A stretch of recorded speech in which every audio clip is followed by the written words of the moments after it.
Hi friend, मैं घनश्याम एक बार पुनः आप लोगों का डिवाइन इंग्लिश मंत्रा यूट्यूब चैनल पे स्वागत करता हूं। जैसे कि हम लोग प्रैक्टिस सीरीज चला रहे हैं और अनेकों टॉपिक चला रहे हैं। जैसे कि पिछली अगर देखें तो द एज ऑफ शेक्सपियर चलाए थे, फिर द एज ऑफ मिल्टन चलाए थे, और उसके बाद देखें तो ग्रामर की भी हमने टॉपिकें दी थी। इडियम हो गया, फ्रेजेस हो गया, वन वर्ड सब्स्टिट्यूशन हो गया। लेकिन आज हमने एक लिया है बेसिक पॉइंट से, जो कि आप लोगों के लिए बहुत ही जरूरी है, क्योंकि टेंस से जुड़े सारी जो टॉपिक है वो कनेक्ट हो जाती है। तो हमें टेंस को एक बार फिर से रिवाइज कर लेना है, जबकि ऑलरेडी टेंस की पूरा डिटेल वीडियो आपको इस चैनल पे मिल जाएगी। तो आप प्ले लिस्ट में जाके सर्च करके देख सकते हैं। लेकिन प्रैक्टिस सीरीज आज से कंटिन्यू हो जाएगी, तो हम लोग एक एक टेंस का प्रैक्टिस सेशन कंटिन्यू करेंगे। बट आज हम करने वाले हैं, जो हमारे पास प्रैक्टिस सेशन वाला रहेगा, खास करके ट्रांसलेशन के लिए। किसके लिए ये है? ट्रांसलेशन यानी अनुवाद के लिए, जो कि आपको अनुवाद समझना बहुत जरूरी होता है, क्योंकि किसी भी चीज के सेंटेंस का मीनिंग निकालना है तो अनुवाद आना आपको काफी जरूरी हो जाता है। तो चलिए हम लोग एक एक टेंस का आपसे अनुवाद वाली सीरीज चलाएंगे। जस्ट इन इंग्लिश कहें तो ट्रांसलेशन वाली सीरीज चलाएंगे। तो देखिए हमारे पास क्या है। सबसे पहले अगर मैं बात करूं, translation of present indefinite tense कौन सा है?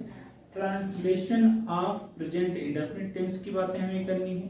तो चलिए देखते हैं कि हमारा क्या है। अगर हम बात करें translation of present indefinite tense की बात करें, तो देखिए अगर प्रेजेंट इंडेफिनिट टेंस की बात अगर नॉर्मली कही जाए, तो यहाँ पर एक बात मैंने छोड़ रखा है। जैसे कि अगर पहचान की बातें करें तो ऐसे ओरली समझा देता हूँ। पहचान देखिए इसमें आता है ता है, ती है, ते हैं, ऐसा लोग कहते हैं।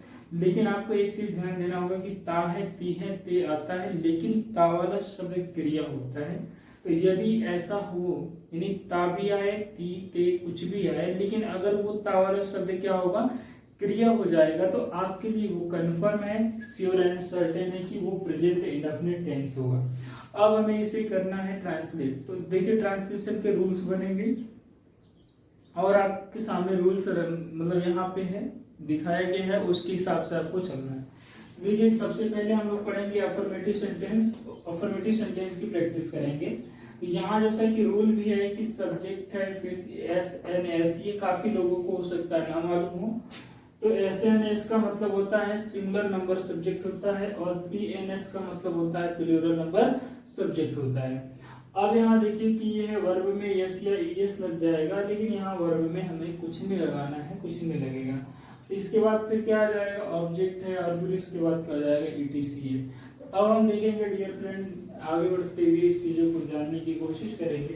तो ये हमारा रूल है, इसी रूल पे अफर्मेटिव सेंटेंस को हम ट्रांसलेट कर पाएंगे। तो चलिए तो बिना देर के हम लोग ट्रांसलेट कर लेते हैं। जैसे कि यहाँ पे पहला वाक्य लिखा है कि वह स्कूल जाता है, और यह मुझे समझ में आता है कि वह स्कूल जाता है। क्योंकि ये प्रेजेंट इंडेफिनिट टेंस हो जाता है। ये प्रेजेंट इंडेफिनिट टेंस क्यों हुआ है? इसलिए हो रहा है क्योंकि इसके पीछे क्या है? ता है शब्द आया हुआ है। कौन सा शब्द आया हुआ है? ता है।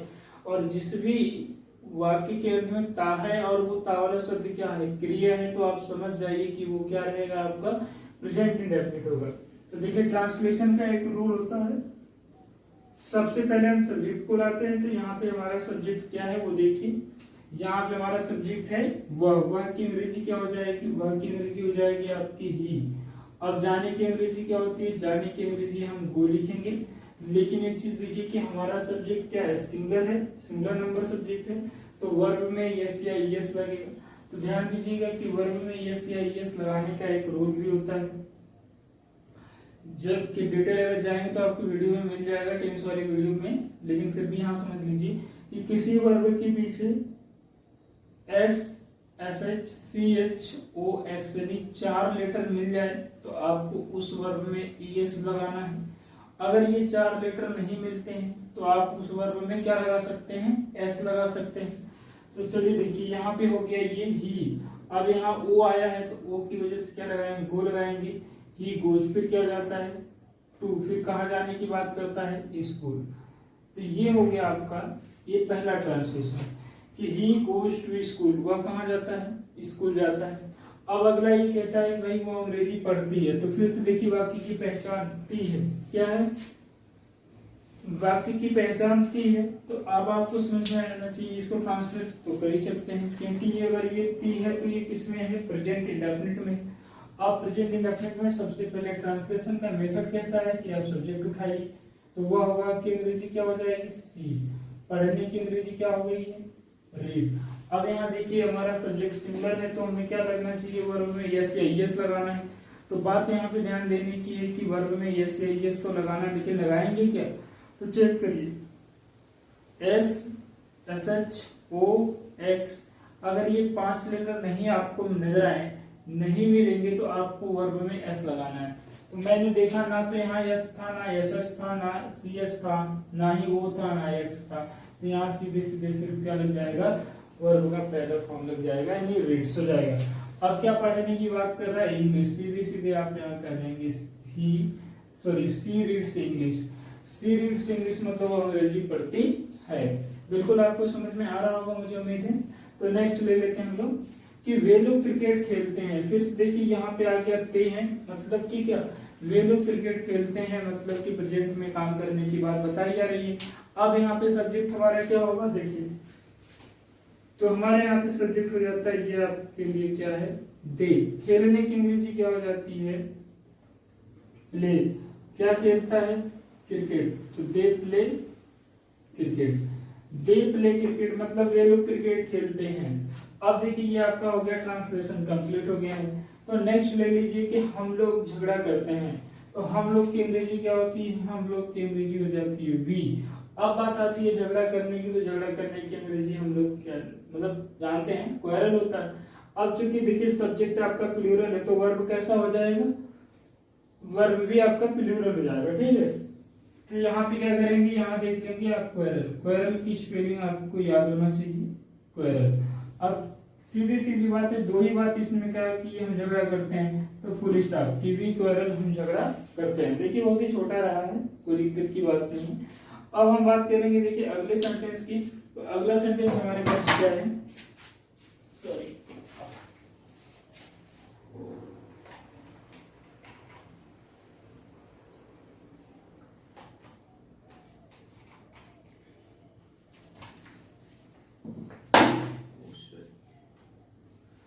तो चलिए डियर फ्रेंड, देखिए अब हमारे पास क्या है कि इसी का मतलब कि अफर्मेटिव तो आपने कर लिया, अब उसी के साथ साथ आपको क्या सीखना है, इंट्रोगेटिव, ठीक है।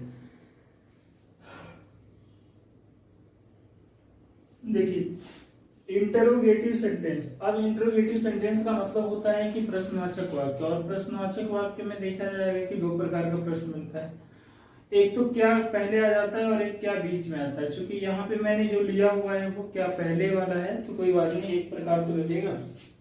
देखिए क्या वह स्कूल जाता है, ये मुझे समझ में आता है क्योंकि ये प्रश्न बन जाता है।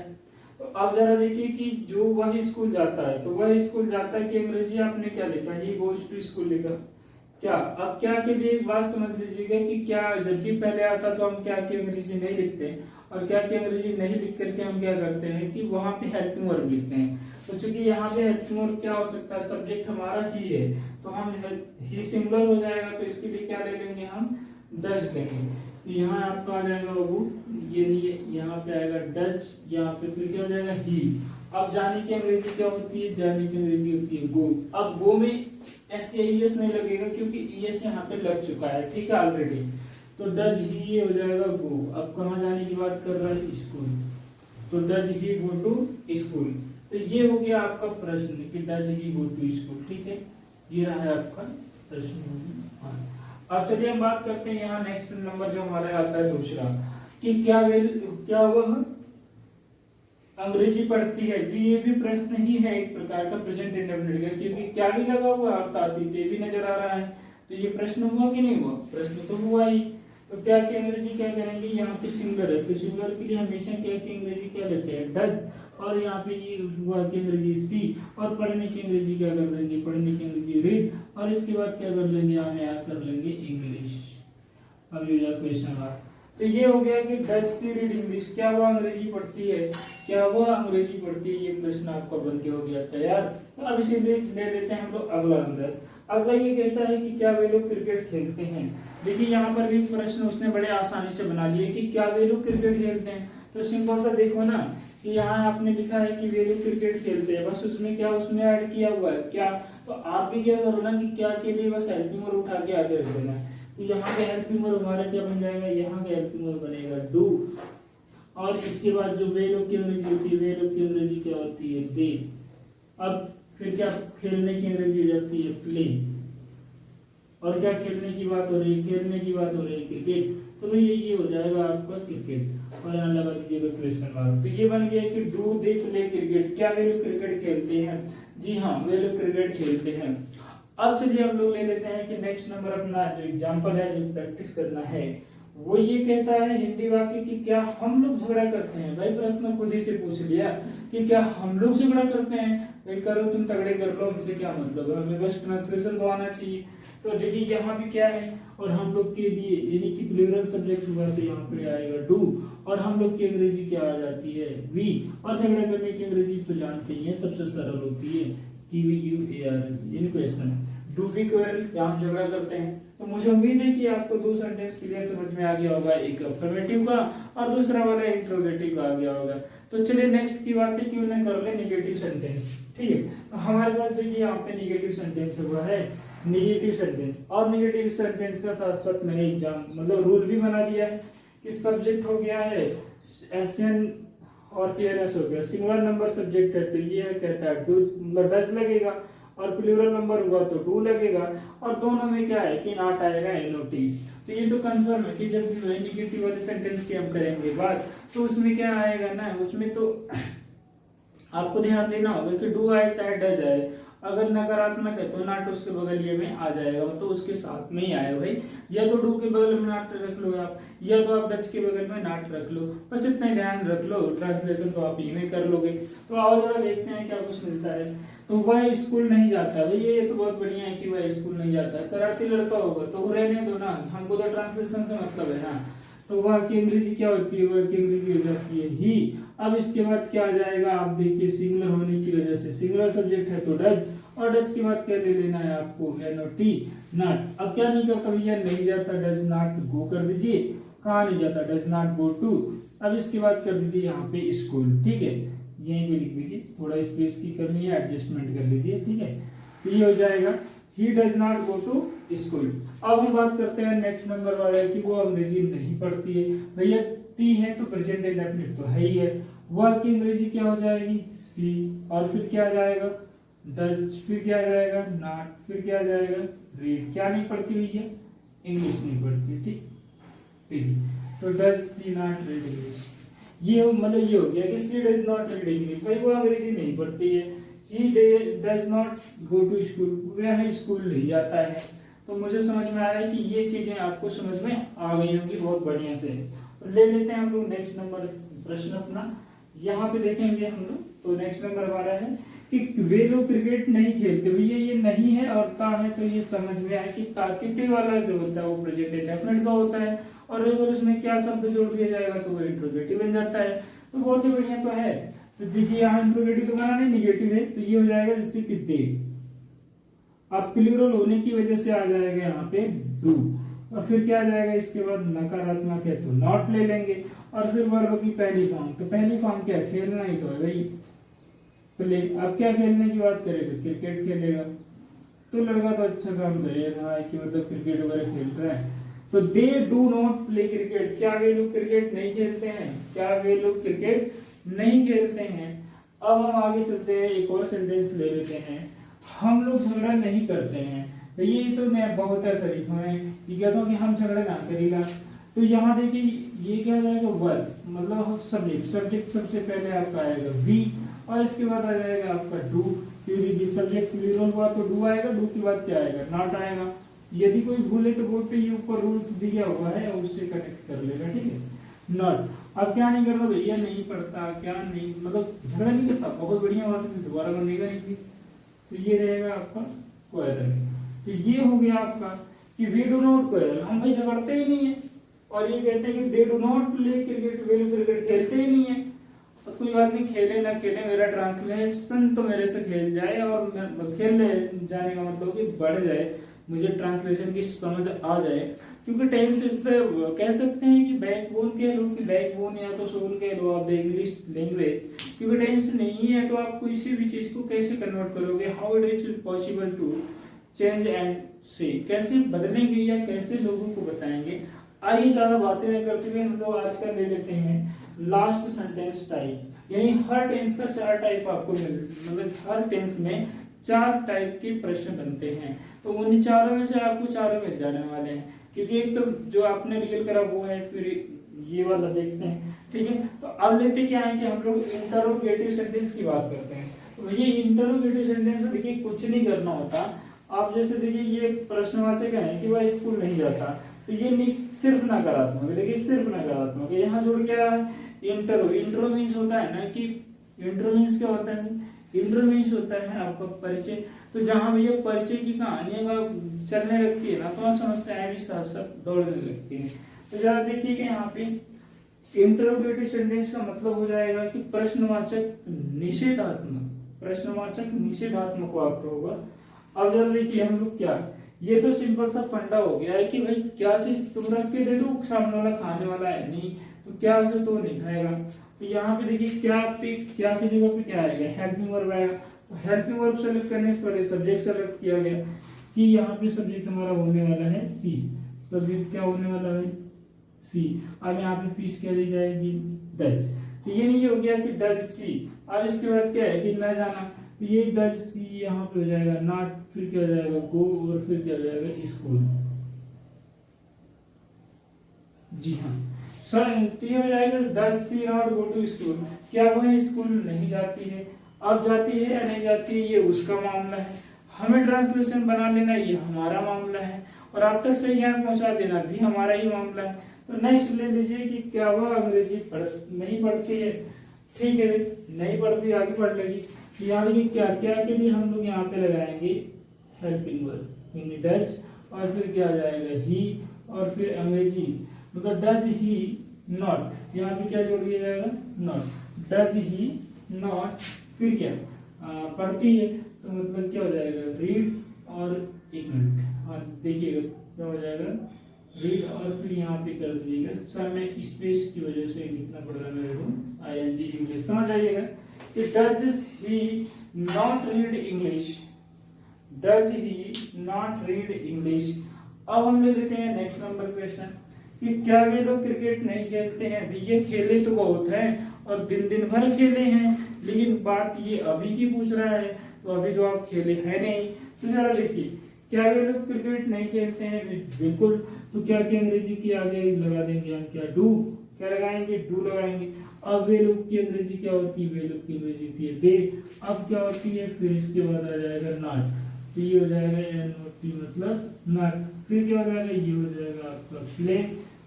डू दे नॉट प्ले, क्या वे नहीं खेलते हैं, क्या नहीं खेलते हैं भैया, क्रिकेट नहीं खेलते हैं। अच्छा थोड़ा स्पेस की कमी आ रही है, तो उस कमी को कर दिया गया यहाँ साइड में, आप पढ़ लीजिएगा कि do they not play cricket, way cricket नहीं खेलते हैं।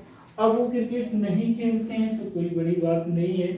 अब ये कहता है क्या हम लोग झगड़ा नहीं करते हैं, भैया नहीं करते हो तो नहीं करते हो, तो ये क्या कि अंग्रेजी को लिखेंगे नहीं, तो यहाँ पे क्या आएगा आपका आ जाएगा डू, और फिर क्या आएगा वी, और फिर क्या आएगा नॉट। और झगड़े करने की जरूरत तो इनको है नहीं, बड़े समझदार व्यक्ति हैं।